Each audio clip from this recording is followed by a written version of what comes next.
जय हिंद दोस्तों। स्वागत करता हूं आप सभी के अपने यूट्यूब चैनल टेक स्टडी पे। दोस्तों, बिहार बीएड प्रवेश परीक्षा संपन्न हो चुका है और इसका रिजल्ट 25 अगस्त को आने वाला है। उसके बाद आप लोगों से कॉलेज चॉइस कराया जाएगा। उसके बाद उस कॉलेज चॉइस के अकॉर्डिंग आपको जो है कॉलेज अलॉट किया जाएगा और उसके बाद आपको काउंसलिंग के लिए भेजा जाएगा। जब भी आप काउंसलिंग में जाएंगे तो वहाँ पर आपको ये सारे डॉक्यूमेंट तैयार रखना होगा। आज मैं आपको इस वीडियो के माध्यम से उन सभी डॉक्यूमेंट को बताने वाला हूँ जो आपके लिए मोस्ट इंपॉर्टेंट है। तो आप इस वीडियो को इग्नोर मत कीजिएगा।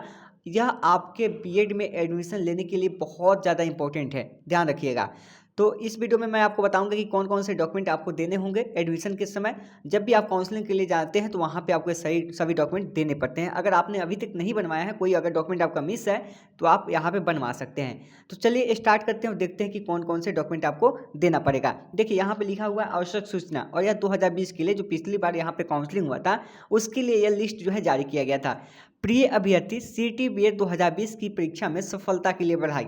यानी कि जो स्टूडेंट वहाँ पे पास आउट हुए थे उनको यहाँ पे बधाई दिया गया था। आपका नामांकन जो है उपरोक्त महाविद्यालय संस्थान में 2 वर्षीय बीएड पाठ्यक्रम में नामांकन के लिए अनुशंसित है। यानी कहने का मतलब जो उनको कॉलेज अलॉट किया गया था, जैसे अभी 25 के बाद आपको कॉलेज मिलेगा, 25 को आपका रिजल्ट आएगा, फिर आपसे जो है कॉलेज चॉइस कराया जाएगा 5 कॉलेज। उसमें से आपके नंबर के आधार पर अगर जिसमें आपका सिलेक्शन होता है, जिस कॉलेज में आपका एडमिशन होता है, आपको भेजा जाएगा। उसी शेड्यूल के अनुसार काउंसलिंग के लिए आपको भेजा जाएगा, ठीक है। और वहाँ पे ये सभी डॉक्यूमेंट आपको देने होते हैं। देखिए लिखा हुआ है, आप निम्नलिखित प्रमाण पत्रों अभिलेखों की स्व अभिप्रमाणित फोटोकॉपी एक सेट और एक मिलान के लिए मूल प्रतीक के साथ निर्धारित तिथि, समय और स्थान पर अनिवार्य रूप से उपस्थित हो। यानी कि इसकी एक फोटोकॉपी चाहिए आपको, एक सेट, ठीक है ना। और इसकी जो मूल प्रति होगी, जो आपके पास ओरिजिनल होगी, वो भी आपको लगेगी वहाँ पे, आपको वहाँ पे देना है। वे लोग देखेंगे और वो ओरिजिनल आप लोग का दे देंगे, ठीक है ना। अब देखिए यहाँ पे क्या मेंशन है, ऑनलाइन काउंसलिंग फ्री रिसिप्ट। अगर आप इसका पीडीएफ पाना चाहते हैं तो आप हमारे टेलीग्राम ग्रुप को ज्वाइन कर लीजिएगा, उसमें हम इसको शेयर कर देंगे। उसका लिंक वीडियो के डिस्क्रिप्शन में, वहाँ से आप ज्वाइन कर सकते हैं और वहाँ से इसको प्राप्त कर सकते हैं। तो ऑनलाइन काउंसलिंग फ्री रिसिप्ट है। यहाँ पे पहला आपको ध्यान रखना, देखिए जो आप पेमेंट करेंगे ना, अभी तो आप पेमेंट करेंगे नहीं। पेमेंट आप करेंगे कब? पेमेंट आपको करना है जब आपका कॉलेज चॉइस हो जाएगा। जब जैसे आपको कॉलेज सिलेक्ट कर लिया आप, तो वहाँ पे आपको फी पेमेंट भी करना होगा। तो उसका रिसिप्ट जो है आप निकाल के रख लीजिएगा, ध्यान रखिएगा। आप बीएड में हर एक रिसिप्ट को संभाल के रखिएगा, बहुत ही ज़्यादा इंपॉर्टेंट है। तो यह रिसिप्ट कहाँ से निकलेगा?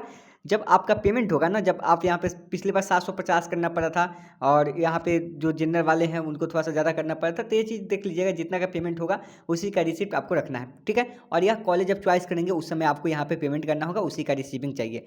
उसके बाद कॉलेज अलॉटमेंट कम पार्ट फी पेमेंट रिसिप्ट, यानी कि जब आपको कॉलेज अलॉटमेंट कर दिया जाएगा, ठीक है, उसका भी रिसीविंग आपको चाहिए, ठीक है। कॉलेज अलॉट किया जाएगा तो वो भी आप डाउनलोड कर लीजिएगा वहाँ से। एडमिट कार्ड फॉर सीटी बीएड 2020 एग्जामिनेशन, आपको यहाँ पे क्या करना है, 2021 का जो एडमिट कार्ड होगा आपका, जो 13 अगस्त को एग्जाम दिए थे, वह एडमिट कार्ड आपको रखना है। उसके बाद क्लास 10th मार्कशीट और सर्टिफिकेट, जो भी आपका क्लास 10th का मार्कशीट है और सर्टिफिकेट है वो भी आपको यहाँ पे रखना है। और क्लास 12th का जो इंटरमीडिएट का है उसका भी आपका सेम प्रोसेस है, यहाँ पे मार्कशीट और वहाँ पे सर्टिफिकेट रख लीजिए। चलिए आगे दिखाते हैं 6 में देखिए ग्रेजुएशन मार्कशीट एंड सर्टिफिकेट। उसके बाद जो ग्रेजुएशन का मार्कशीट है और जो आपका वहाँ पर डॉक्यूमेंट होगा उसको रखिएगा। देखिए होता क्या है, आपने यहाँ पे सिर्फ ग्रेजुएशन पे अप्लाई किया होगा, कुछ लोग यहाँ पे पीजी पे भी अप्लाई किए होंगे। तो जो सिर्फ ग्रेजुएशन पे अप्लाई किए होंगे उनको प्रोविजनल चाहिए। आप प्रोविजनल निकाल लीजिएगा अपने कॉलेज से। प्रोविजनल सर्टिफिकेट आता है, अगर आपका 2 वर्ष से अधिक हो जाता है तो ओरिजिनल भी आता है, लेकिन जब तक ओरिजिनल नहीं आता है तब तक आपको प्रोविजनल ही देना पड़ता है। औपबंधिक प्रमाण पत्र होता है, तो आप उसको रख लीजिएगा। नहीं निकाले हैं तो निकाल लीजिएगा। अगर आप पोस्ट ग्रेजुएशन लगाए होंगे, उसमें डिटेल्स भरे होंगे, तो आप पीजी का भी लगा सकते हैं, उसका भी प्रोविजनल दे सकते हैं। आपको ग्रेजुएशन का देने का आवश्यकता नहीं है, क्योंकि अगर हाईएस्ट आप क्वालिफिकेशन वहाँ पे पीजी जैसा है, पीजी अगर फाइनल है आपका, तो पीजी का आपको वहाँ पे देना होगा। उसके बाद सीएलसी देना होगा आपको, ठीक है, जो ओरिजिनल है वो चीज़ आपको सबमिट करना होगा। उसके बाद डोमिसाइल सर्टिफिकेट, यानी कि जो आपका आवासीय होता है वो आपको देना है। यहाँ पे लिखा हुआ है इफ़ अप्लीकेबल, ठीक है, ये चीज़ यहाँ पे दिया हुआ है। उसके बाद caste certificate issue by STO only for reserve category candidate. यहाँ पे जो रिजर्व कैटेगरी के अंतर्गत आते हैं, जैसे कि बीसी हो गए, उसके बाद एससी एसटी हो गए, तो उनको देना है। जनरल वालों को लिए यहाँ पे नहीं देना है, जो जनरल कास्ट से होंगे उनको नहीं देना है। तो यहाँ पे एसटीओ के द्वारा यहाँ पे बनवा के आपको देना होगा। उसके बाद ईडब्ल्यूएस सर्टिफिकेट अगर अप्लीकेबल है, तो अगर आप लगाते हैं ईडब्ल्यूएस तो आपको देना होगा। फिर पीडब्ल्यूडी कैंडिडेट है अगर आप, तो आपको उसके लिए भी सर्टिफिकेट चाहिए, वो भी आपको देना होगा। उसके बाद लिखा हुआ कि एनी अदर कोटा सर्टिफिकेट, ठीक है। उसके बाद एनी अदर, अगर आप दूसरे कोटा से हैं जैसे कि आर्मी कोटा से है तो और भी कोटा से होगी तो उसके अकॉर्डिंग आप देते हैं तो उसका भी आपको यहाँ पे लेके जाना होगा। ठीक है। उसके बाद recent passport size colour photograph, आपको हाल ही की जो 4 फोटोग्राफ आपको वहाँ पे देनी होगी, 4 फोटो आपको रखना होगा। ये सभी चीज़ें रख लीजिएगा, दूसरे कोई अभी नहीं बताएगा। हमारे वीडियो बनाने के बाद देखिएगा आज से कल तक बहुत सारे वीडियो यूट्यूब पे आने शुरू हो जाएंगे, अभी कोई नहीं है। हम लोग नई यहाँ पे चीज़ें सोचते रहते हैं कि आखिर आप लोग को ज़रूरत क्या चीज़ है। तो मुझे लगा कि ये चीज़ आपके लिए बहुत ज़्यादा इंपॉर्टेंट है। हो सके कि बहुत लोग अभी तक नहीं बनवाए होंगे, वे इस चीज़ को नहीं समझ रहे हैं, तो उनका नहीं समझने का कारण उनका एडमिशन जो है रद्द ना हो, यानी कि प्रॉब्लम ना हो। इसलिए हम लोग चाहते हैं कि आप लोग के पास इन्फॉर्मेशन देते रहें और हर एक इन्फॉर्मेशन हम लोग करेक्ट देते हैं। ऐसा नहीं कि हम लोग दूसरे से इन्फॉर्मेशन कलेक्ट करके देते हैं, ठीक है ना।